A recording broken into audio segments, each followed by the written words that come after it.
Good evening. Today is a day of great sadness and tragedy in our country.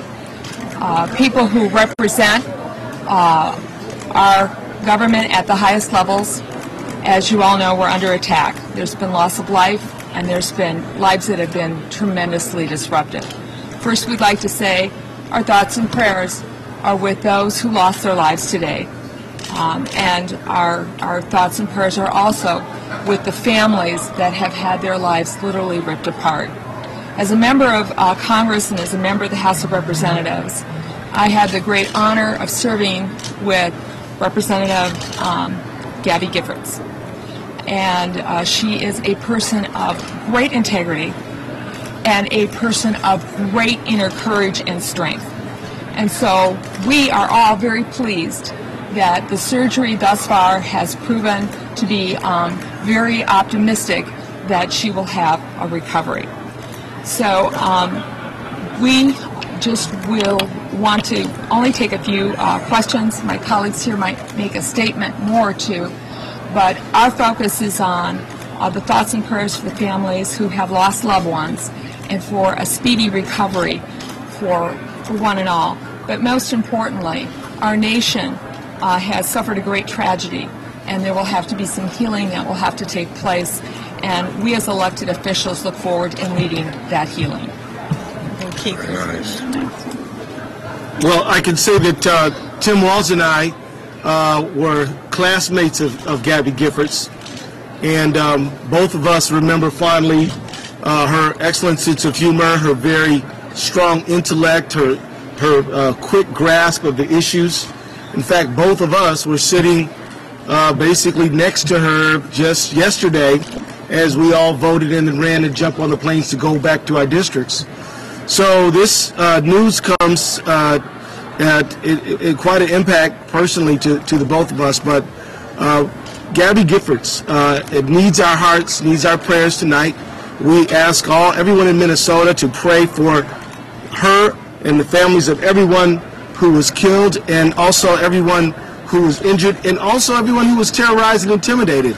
And I just want to say that ours is a great country, and we don't bow to intimidation, and people who want to resort to violence to make a political statement won't prevail. We will solve and work on differences through peaceful means, the ballot box, First Amendment. And so as this day is tragic, it also is a day where we can remember what brings us together, which is democracy and the rule of law. So. I also was elected the year that Gabby Giffords came in, and this is really a tragedy for everyone in this country. To think what she was doing is what so many elected officials, whether they're on the city council or they're in the United States Senate, do every day. She was out at a supermarket meeting with her constituents, saying, hey, anyone that wants to come and talk to me can talk to me. If you're mad, if you're happy, whatever. That's all she was doing.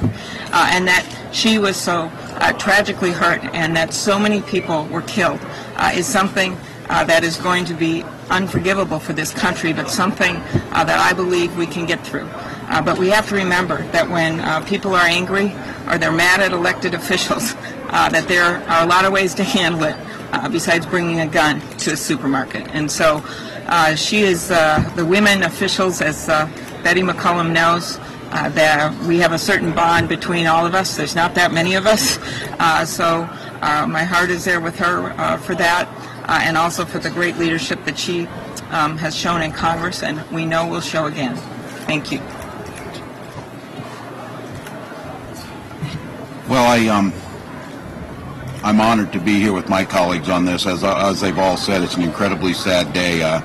Gabrielle Giffords is an incredibly special person. I think having the honor of serving with her, a brilliant legislator, and someone, when you're hearing the words spoken about her, the deep respect that everyone holds. And I just think of, as the senator said, she was doing the most basic thing in our democracy of meeting with her constituent. It's something I watched her do every day, and my family and my heart and prayers go out to her and her husband Mark, who I might mention some of you have known now is an astronaut with NASA. He is absolutely adored by my children. I have a 9-year-old who's had the opportunity.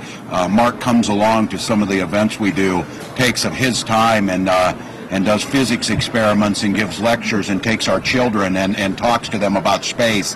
And my 9-year-old Hope is just been adored. These are incredibly special people, and I hope as a nation, and it appears like we are, that we focus on the great sacrifice that Gabrielle Giffords' family has put forward to serve this nation. And I'm just humbled to have served with her and these folks up here. I don't really have a lot to add. I don't know if I've met Gabby, but I've heard a lot about her from colleagues, and today especially, but also and from people who know her well, and everyone who knows her speaks incredibly highly of her. This is a tragic day. My heart goes out to all the families of all those who died, all those who have been wounded or in critical condition, and are really just want all Minnesotans to have them in your hearts and your thoughts. And I guess, Betty, you field a couple questions. We will take a few questions, and then we are going to address the group that is here today. So if there's a few questions. Has the rhetoric not just too hated here? Is that what's Words have great power, and when people use words to incite hate, when they use words to dehumanize other human beings, it emboldens some people to take actions that they might not take. And I'm very proud of my colleagues that I stand with. I think we are all people who measure our words with great temperament and stick to the facts and not bring personalities into debate. And this is something, as I said, it's part of a healing, it's a reflection, and it is very sad that it has taken a moment like this to really have everyone focus on their role and their responsibility in a democracy with freedom of speech to make sure that we use it effectively, efficiently, prudently, and wisely. Congressman Ellison alluded to this a little bit about talking about how you all need to meet with your constituents on a regular basis. Can you tell us how an incident like this will, or how will it change the way you guys do your job in this room? The incident today will not change the way we do our jobs. We will be available, we will be accessible. All of us run and serve in public life because we want to serve the public. What has started happening, though, at some of the rallies and some of the town halls that have taken is there has been, at times, people who have come to be disruptive. They have not come to participate.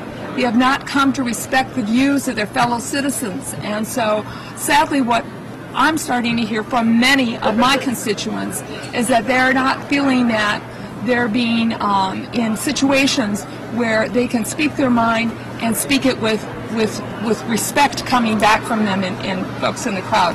So my hope is we're not going to change the way that we do our job. We need citizens to continue to participate and come to public events and do that, mindful of the fact that this is a great tragedy. And of course, when we invite people into the public to attend a town hall on that, and to come into our office, we work with law enforcement to make sure it is as safe and secure as it can possibly be. And I just wanted to add that I know I have 13 events in the next 3 days. I know Al's going all over the state, and I don't plan on changing any of it. It's a very hard thing to think of what happened at that supermarket, but as Betty said, we know what our job is, and that's to go out and meet with the people. We have time for one question, and the delegation has to go in the ballroom. Have you guys received any recent threats or anything like that to change the way you guys are handling security beyond this? No. Thank you. Thank you. We had that letter, the guy that just got prosecuted. The guy that was just prosecuted had a threat. Have alluded to being arguments or being also everybody on the bullseye actually on that race. Is this the type of rhetoric that needs to stop? We don't know what the facts are, first of all, with this person that did the shooting, and so I think to make those kinds of leaps until we find out what the facts are, I think we should wait. You know, a lot of people have said in response to that we don't know what went through this guy's mind. I don't know if we'll ever know. Oh. And you have to, I don't think that's necessarily the point. I think this event still could serve as a warning to temper down the rhetoric and not talking about violence, talking about politics at the same time has no place in American politics. Thank you. Okay. Thank you. Thank you. You want to go this way?